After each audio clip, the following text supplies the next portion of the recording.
Olá, boa tarde a todos. Bom, primeiramente, gostava de agradecer à comissão organizadora do Congresso pela oportunidade de apresentar esta comunicação, assim como também agradeço à audiência que logo depois vai ver este vídeo. Bom, eu sou Maíra Mendes Magela e vou apresentar a minha comunicação, estruturas cognitivas da polissemia em idiomatismos somáticos no português brasileiro e europeu. Essa comunicação trata de um recorte de uma investigação de pós-doutoramento que está em curso, a qual eu realizo na Faculdade de Letras da Universidade do Porto.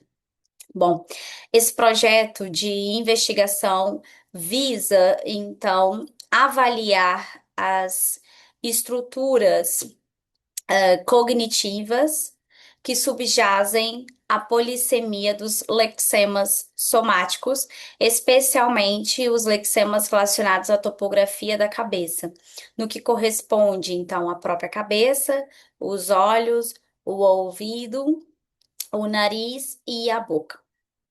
Bom, então, iniciamos primeiramente. Trago aqui o sumário dessa apresentação, em que está dividida em apresentar os objetivos, o enquadramento teórico, a metodologia adotada, um recorte da análise do corpus e finalizamos com algumas considerações. Bom, começando pelos objetivos, inicialmente apresento que os objetivos que norteiam a investigação propõem analisar os mecanismos cognitivos subjacentes, nomeadamente a metáfora e a metonímia, assim como a interação entre ambos mecanismos, relacionados à conceptualização de idiomatismos formados pelos lexemas somáticos relativos à topografia da cabeça em português brasileiro e em português europeu. De forma mais específica, caracterizar os padrões de polissemia e de extensão semântica presentes nos idiomatismos dessas duas variedades. E, por último, examinar o papel dos mecanismos cognitivos na organização conceptual dos significados idiomáticos. Bom, como mencionei no início, essa investigação se enquadra dentro do marco da semântica cognitiva. Então, para ilustrar alguns conceitos e alguns postulados, trago aqui esta imagem que tenta didatizar esses conceitos.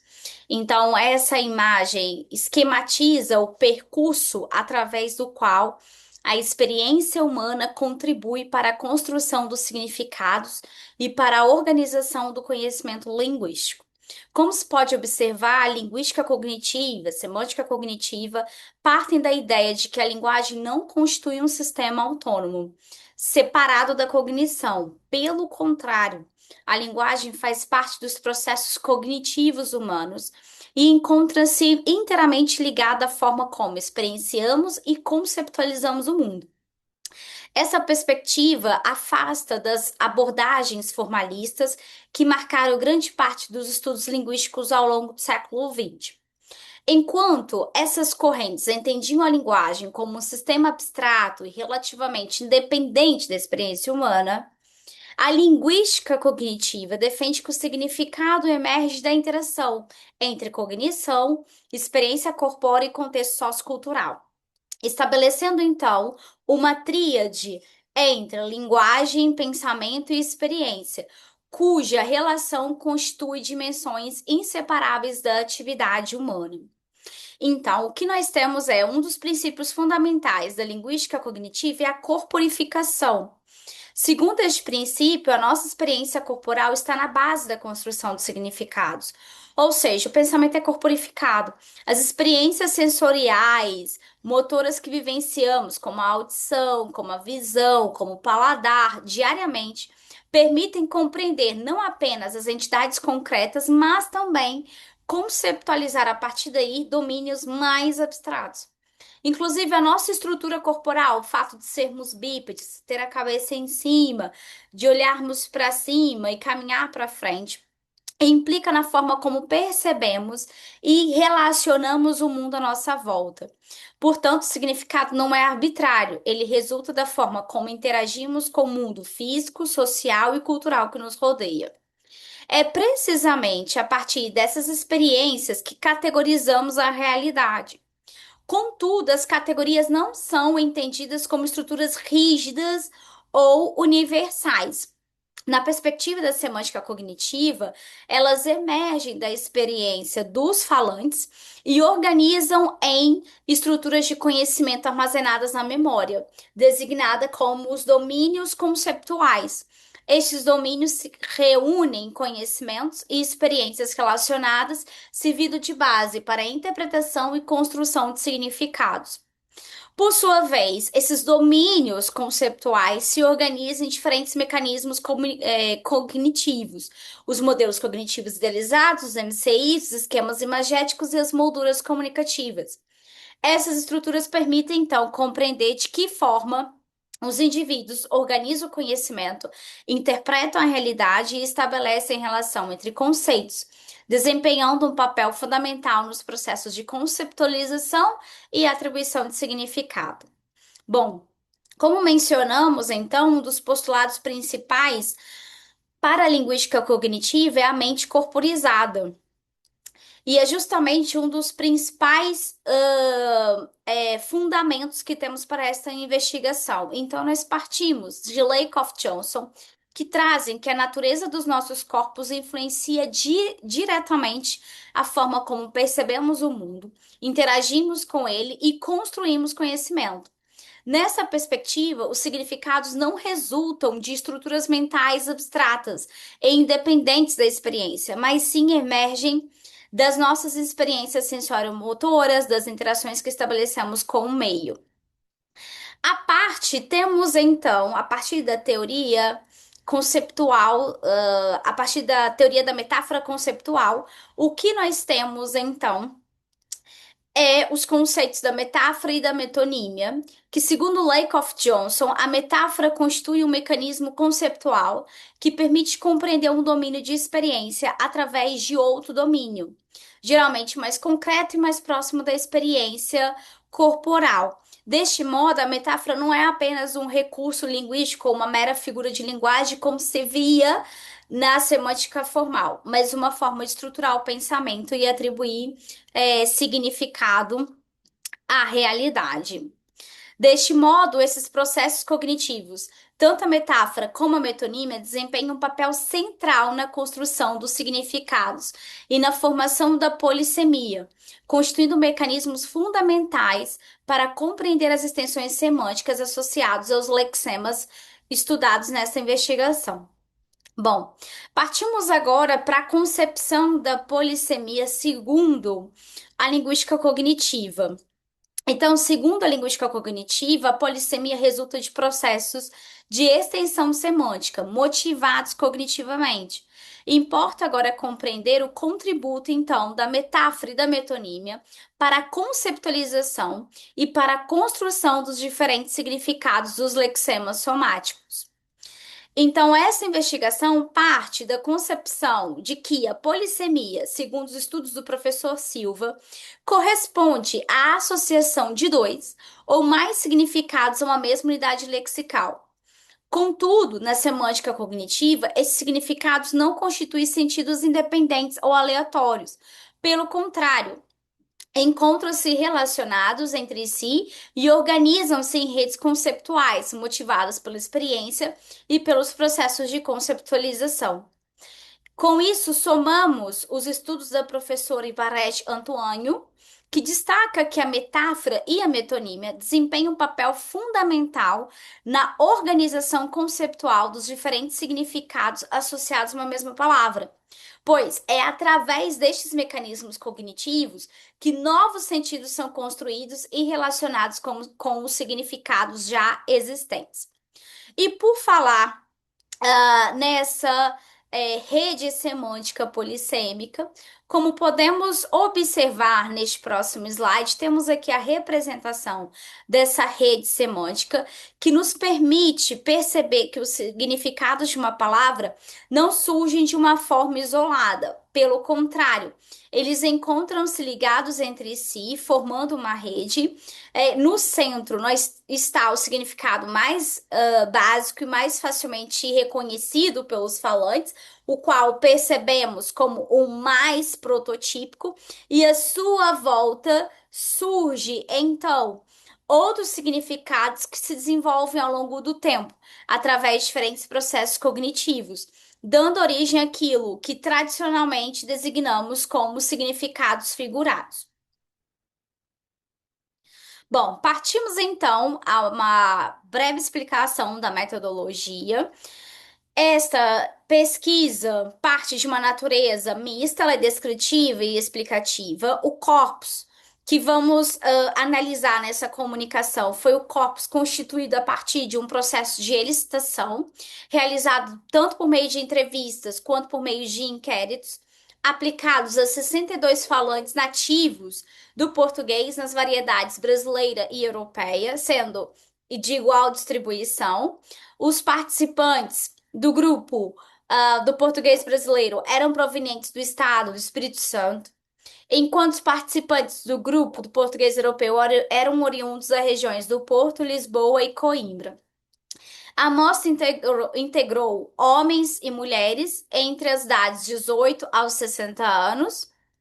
E o objetivo era que os informantes produzissem, então, enunciados com os lexemas analisados e avaliassem também a familiaridade dessas expressões identificadas, permitindo, então, a recolha e a validação dos dados. Quero ressaltar que a escolha da licitação justifica pela possibilidade de aceder diretamente às conceptualizações dos falantes. Como a linguística cognitiva entende o significado como resultado da experiência e da conceptualização, esta técnica possibilita identificar os significados espontaneamente associados aos lexemas, bem como os processos metafóricos e metonímicos que estruturam essas redes polissêmicas. Assim, conseguimos então compreender não apenas o significado em uso, mas também aquilo que motiva a produção desses significados. Então, como procedimento metodológico, primeiro identificamos os significados evocados por cada lexema, avaliamos esse significado dentro do contexto, identificamos a motivação do significado por meio dos processos metafóricos e metonímicos e, por fim, estabelecer uma rede semântica. Partimos então para a análise do corpus. Então, para esclarecer, trago aqui as tabelas correspondentes a cada lexema. Essas tabelas estão divididas nas colunas do domínio conceptual, das expressões comuns a ambas variedades, expressões específicas do português brasileiro, outras específicas do português europeu, o processo cognitivo que subjaz esse significado e a justificação. Bom, devido à limitação do tempo, vou então me prender àquelas expressões que são mais interessantes aqui para o trabalho. Bom, então inicio sobre o domínio da desatenção e dispersão.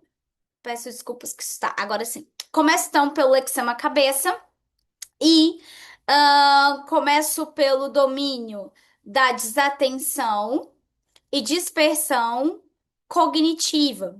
Observe-se a conceptualização da atividade mental através de esquemas espaciais. A atenção ela surge associada à presença e ao contato com a realidade, enquanto a distração é conceptualizada como um afastamento e deslocação para um espaço exterior. Expressões, então, como cabeça no ar, cabeça de vento, cabeça na lua, cabeça nas nuvens, revelam então a atuação do esquema magético de cima a baixo, através do qual a elevação espacial é associada ao desligamento da realidade imediata. Paralelamente, emerge também a metáfora conceptual A mente é um contentor, que permite conceptualizar a distração como estado de esvaziamento mental. Bom, passamos ao próximo. lexema, em que temos então o lexema olho e chamo atenção aqui no que tange ao domínio da emoção, súplica e persuasão. As diferenças mais interessantes temos neste domínio, porque no caso da emoção, o português brasileiro apresenta a expressão fazer cara de cachorro abandonado, enquanto o português europeu utiliza fazer olhinhos de cachorrinho. Em ambos casos, verifica-se a metáfora pessoas são animais, através da qual a vulnerabilidade de uma cria é projetada sobre o comportamento humano para suscitar empatia ou persuasão. Contudo, o português brasileiro focaliza a expressão facial, que é a cara, como um todo. Ao passo que o português europeu atribui maior relevância ao olhar enquanto indicador do estado emocional. Em seguida, passamos então ao lexema ouvido e chamo a atenção para o domínio da hipersensibilidade auditiva. Enquanto o português brasileiro utiliza, então, a expressão ter ouvido biônico, baseada na metáfora o corpo é uma máquina, o português europeu recorre à expressão ter ouvidos de tísico, associando a audição aguçada a um modelo cultural histórico específico associado ao estereótipo clínico dos pacientes com tuberculose. Vale a pena ressaltar que a expressão ter ouvidos de tísico, quizás para um falante do português europeu mais novo, não seja uma expressão tão produtiva, né? Tendo em vista que a questão da tuberculose não é uma doença que está vigente com tanta frequência no contexto atual. Então, pode ser uma expressão que está mais relacionada a um falante que tenha ou uma memória literária, que tenha escutado nos textos literários, ou um falante que tenha uma idade um pouco mais avançada. Mas é interessante que, devido ao fato dos falantes estarem dentro do âmbito da universidade, dentro do âmbito da Faculdade das Letras, seja uma expressão mais recorrente, que realmente foi uma expressão muito recorrente no corpus. Mas que quizás para um falante corriqueiro, não. Temos o lexema boca. E com relação ao lexema boca, chamo a atenção ao domínio da apreciação gastronômica, alimentação e apreciação gastronômica. As principais diferenças entre o português brasileiro e o português europeu surgem no domínio da apreciação gastronômica, no sentido que, no português europeu, apresenta a expressão ter boa boca e o português brasileiro ter boca boa. Ainda que no português europeu também posso encontrar boca boa, ou seja, essa inversão não vem ao caso. Mas no português brasileiro usamos muito a expressão ser bom de garfo, né? Que funciona como metonímia do paladar e da apreciação dos alimentos. É uma expressão que é mais usada, já que ter boca boa pode ter um outro significado, pode ser um pouco ambíguo no português brasileiro. Por último, temos o lexema nariz. E destaco então o último caso relacionado à irritação, zanga e perda de controle emocional. Apresentamos um caso referente ao lexema nariz, cujas principais diferenças entre as variedades estão relacionadas ao fato de que o português europeu apresenta a expressão subir a mostarda ao nariz e o português brasileiro, para designar esse domínio de irritação, não utiliza o lexema nariz, mas utiliza o lexema cabeça, que foi mostrado na primeira tabela, que é a expressão perder a cabeça. Em ambos os casos, a emoção intensa é conceptualizada como perda de controle, mas o português europeu associa a irritação a um fluido que sobe pelo corpo, ao passo que o português brasileiro enfatiza diretamente a perda da racionalidade por meio de outra expressão que conceptualiza o lexema cabeça, como no caso anteriormente explicado, Nos casos de cabeça, essa expressão apareceu na primeira tabela. Bom, para finalizar, então, traço aqui algumas considerações finais. Os resultados mostram que a relação entre forma e significado não é arbitrária, uma vez que os diferentes sentidos se desenvolvem a partir de um significado central e através dos processos cognitivos como a metáfora e a metonímia, vamos criando outros significados.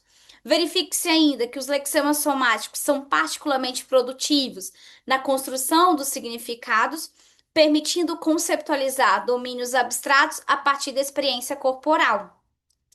E, por fim, os dados evidenciam também que os significados emergem da interação entre o corpo e a cultura, embora o corpo constitua uma fonte universal de conceptualização, apenas as experiências que adquirem relevância sociocultural tendem a refletir-se na linguagem, explicando algumas das diferenças observadas entre o português brasileiro e o português europeu. Em síntese, este estudo, com base na perspectiva da semântica cognitiva, resulta, então, da interação dinâmica entre corpo, mente, cultura e linguagem. Bom, para finalizar, tenho aqui as referências utilizadas. Muito obrigada pela vossa atenção. Obrigada.